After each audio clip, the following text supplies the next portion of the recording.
कैसर अहमद शेख साहब, सबसे पहले मैं बात करना चाहूँगा चंद साहब ने, नदीम अफजल चंद साहब ने, उन्होंने बड़े तहफ़्फ़ुज़ात का इजहार किया। उन्होंने कहा जी कैटल शो करवाया लाहौर में, गवर्नर हमारे मौजूद थे, बड़ा आईनी ओहदा है, गवर्नर को दावतनामा नहीं भिजवाया गया।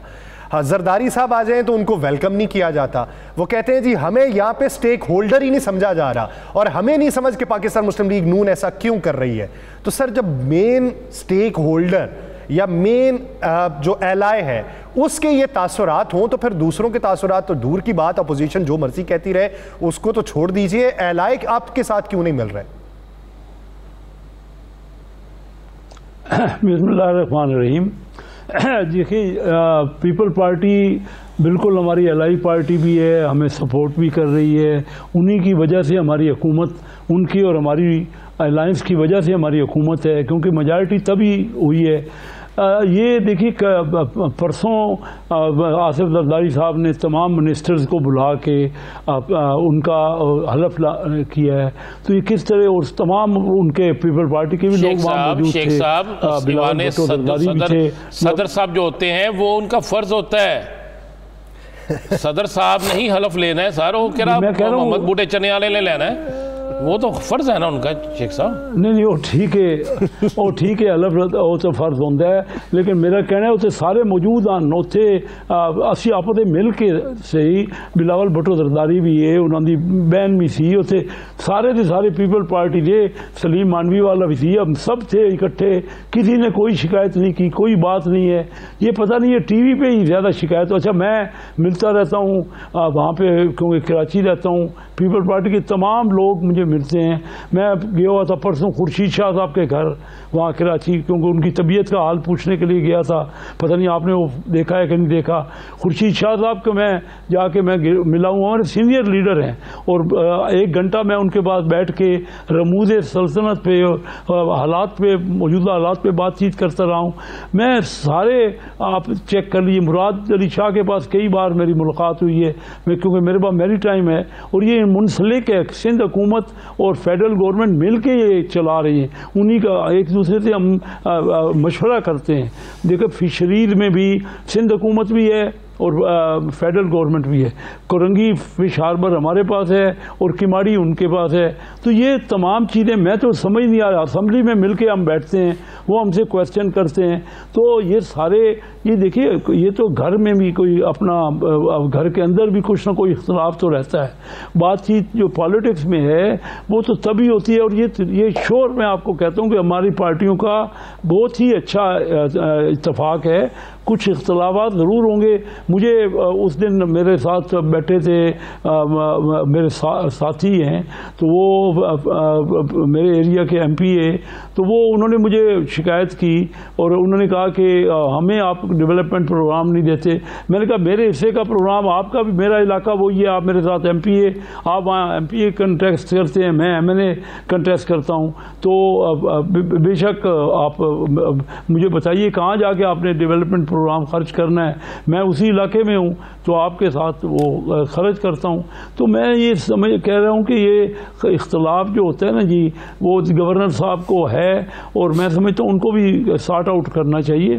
छोटे मोटे जहाँ इख्तलाफ हैं, हम आपस में रोज़ाना की मुलाकात होती है, उसके मामलात को हल करें। ये चल रहा है, पानी का मामला चल रहा है, जो पंजाब का और सिंध दोनों को उनके अपने हिस्से का पानी मिलना है। हम कोई सिंध के पानी की एक बूंद भी लेना नहीं चाहते, जो हमने अवार्ड में फैसला किया हुआ है। सर, आपने लगता है फिर पिछले दिनों वो शर्जील इनाम मेमन साहब की प्रेस कॉन्फ्रेंस नहीं सुनी, जिसमें उन्होंने कहा कि ये पानी के मामले के ऊपर MQM बोल रही है। ये बात यहाँ पे मैं लिख के देने को तैयार हूँ कि पाकिस्तान पीपल्स पार्टी के होते हुए यहाँ से कोई नहरें नहीं निकाल सकता। ये उन्होंने कैटेगोरिकली बात की कुछ दिनों पहले प्रेस कॉन्फ्रेंस में। हाँ, लेकिन हम पानी कोई सिंध का नहीं ले रहे, अगर पंजाब वाले ले रहे हैं ना, क्योंकि मैं सिंध में रहता हूँ और पंजाब से इलेक्शन लड़ता हूँ। मेरे तो दोनों सूबे अपने हैं, मेरे अपने सूबे हैं और मुझे बहुत अजीज हैं, और दोनों को हिस्से का अपना अपना पानी मिलना चाहिए।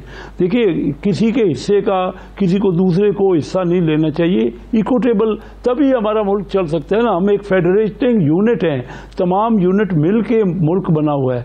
और ये देखिए, इख्तलाफ तो रहेगा, पार्टी के अंदर हमारे इख्तलाफात होते हैं, एक फैमिली में इख्तलाफात होते हैं, लेकिन वो सॉर्ट आउट हो जाते हैं। कभी अच्छा शेख साहब, ये इख्तलाफात तो हो जाएंगे, ख़त्म हो जाएंगे, ایک آپ چونکہ آپ عوامی لیڈر بھی ہیں، عوام میں بھی جاتے ہیں، اپنے حلقے میں بھی جاتے ہیں، لوگوں کی غمی خوشی میں بھی جاتے ہیں، کراچی میں بھی آپ سارا ماحول دیکھتے ہیں، اپنے سینے پہ ہاتھ رکھ کے یہ بتائیے گا کیا عوام کو ریلیف مل رہا ہے اس رمضان میں؟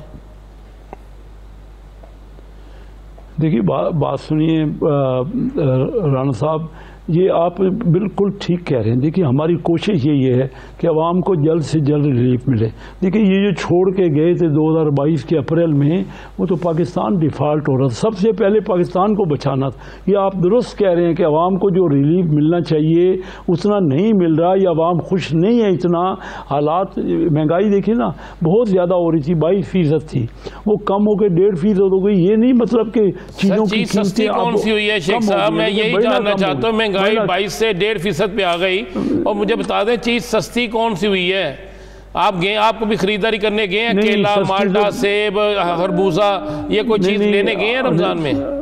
جی نہیں میں خود تو نہیں گیا، لیکن لیتا ہمارے گھر میں لیتے ہیں۔ اچھا تو بات یہ، میں نہیں کہہ رہا سستی ہوئی ہے، بڑھنے کے ریٹ کم ہو گیا ہے۔ جو مہنگائی کی شرح ہو رہی تھی نا، سر کس چیز کا؟ میں یہی جاننا چاہتا ہوں، میں یہی جاننا، یہ مجھے کہتا ہے صبح سے کہہ رہا مجھے یاسر کہ میں نے آج مرغی 250 روپے کلو لی ہے۔ میں کہا یار وہ مجھے دکان دکھا دے۔ کہتا میں نے سیب جو ہے وہ 125 روپے کلو لیے ہیں۔ میں کہا مجھے بھی دکھا دے۔ کہتا کیلا جو ہے میں نے 50 روپے درجن لیا۔ میں کہا یار مجھے بھی دکھا دے۔ کہتا مالٹا جو ہے وہ میں نے 20 روپے درجن لیا۔ میں کہا مجھے بھی دکھا دے، ہے کون سی دکان؟ مجھے شیخ صاحب نے لے کے دی۔ رانا صاحب جس طرح ریٹ بڑھ رہے تھے، روز ریٹ بڑھ رہے تھے، آپ کے سامنے 38% تک چلی گئی تھی۔ یہ جو سٹیٹسٹکس ہے میں نے تو نہیں بنائے، یہ تو ایک انڈیپینڈنٹ ادارے ہیں جنہوں نے یہ سٹیٹسٹک بناتے ہیں۔ 38% چلا گیا تھا۔ اب پچھلے سال جب ہم نے شروع کیا تو 22% تھا، اب وہ 1.5% ہو گیا۔ ابھی دیکھیے بڑھنا تو ہوتا ہی ہے، کمی ہونا تو ملک کے لیے بہتری بھی نہیں ہے، وہ تو بالکل ڈیولپمنٹ ہی ختم ہو جاتی ہے۔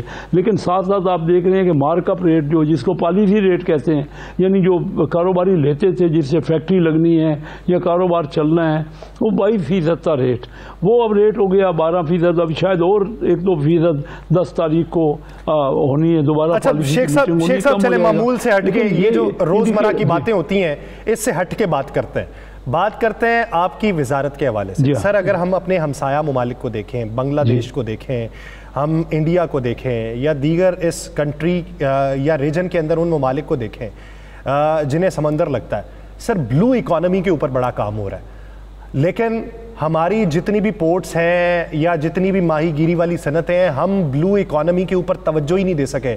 سر ہزار ارب ڈالر جو ہے نا وہ آپ 5 سالوں تک نکال سکتے ہیں بلو اکانومی کے ذریعے، ہم اس کے اوپر توجہ کیوں نہیں دے پاتے؟ وہاں پہ اختلافات ختم کیوں نہیں کر پاتے؟ ہم اس ریس میں کیوں نہیں آ رہے؟ بڑی اچھی بات کی ہے۔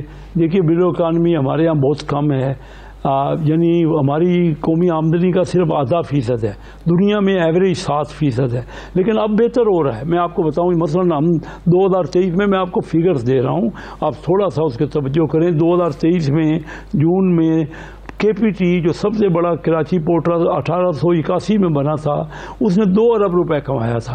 آج ابھی ہم یہ کلوز کریں گے نا یہ 25 میں، جون 25 میں، تو انشاءاللہ 14 ارب کمائیں گے، 7 گنا ان 2 سالوں میں۔